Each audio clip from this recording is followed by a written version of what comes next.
The Black Phone is Blumhouse's newest horror movie. Now, going into this movie, I was intrigued. The trailers were really creepy, and I was really interested to see what this movie had in store.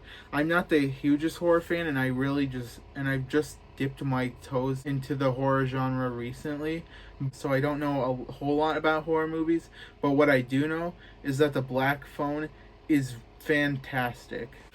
Now, this is a horror movie after all, so it has to be scary, and it is. It is really scary. It is not for the faint of heart. As soon as the grabber shows up, every single second of the movie is just oozing with tension. Whenever Finney did anything, my heart was racing.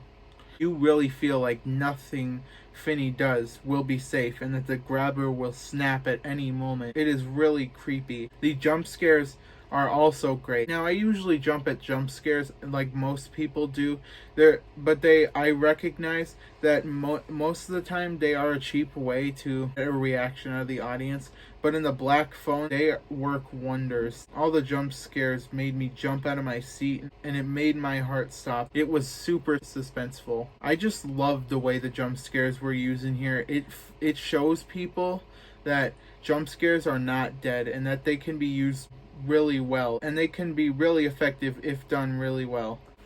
Now, the performances are absolutely phenomenal. They are nothing short of it. Ethan Hawke gives my second favorite performance of the year. First has to go to Austin Butler because he just is Elvis. And in sort of the same way that Austin Butler is Elvis, Ethan Hawke is the grabber. In the first scene of the grabber showing up, the line between Ethan Hawke himself and Ethan Hawke's character was instantly broken. He is dedicated to this role, and he puts so much emotion into this character, and the way he switches between emotions is seamless. He is masterful in this movie. Madeline McGraw is fantastic in here. There's a standout scene, which most people have already talked about, where she is being whipped, and she gives an incredibly real performance in here. It felt like I was actually sitting right there watching it happen in real life, instead of just sitting there watching it in a movie theater. Mason Thames is the kid who gets kidnapped, and he is front and center for most of the movie, so he's got to have a good performance, and he does. The moments where he is alone, where he really shines. He really gives an amazing performance. You feel exactly what he's feeling. Everybody felt real in here, and everybody did a great job. Even the people who had like 1 to 2 minutes of screen time did a great job. But what really shocked me about this movie is that it actually has some meaningful messages. They took the extra step to create some really meaningful messages in here, and I really appreciate that. Now, this movie isn't perfect. It's close. It's not quite there, unfortunately.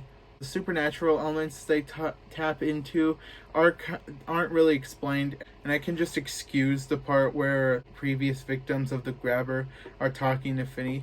But I feel like Gwen's dreams need to be explained more, because by them unexplaining it, it just felt like they were kind of writing in a plot device so that Gwen could find Finney.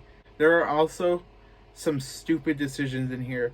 It's basically common knowledge that a horror movie has at least one stupid decision in here, and The Black Phone unfortunately has a couple that really aggravated me. I was like, okay, whatever happens to you, you deserve it at this point, because some of the decisions are just really stupid. The outcome is not surprising at all. But overall, The Black Phone is just a terrifying, suspenseful, and really fantastic horror movie. If you're a really big horror fan, then this is a movie that's going to stick with you for a very long time. I'm giving The Black Phone a 9 out of 10. Guys, thanks so much for watching. I'll have more reviews for you soon. You can also follow me on social media, linked in the description, and I'll see you guys next time. Bye. It's electric.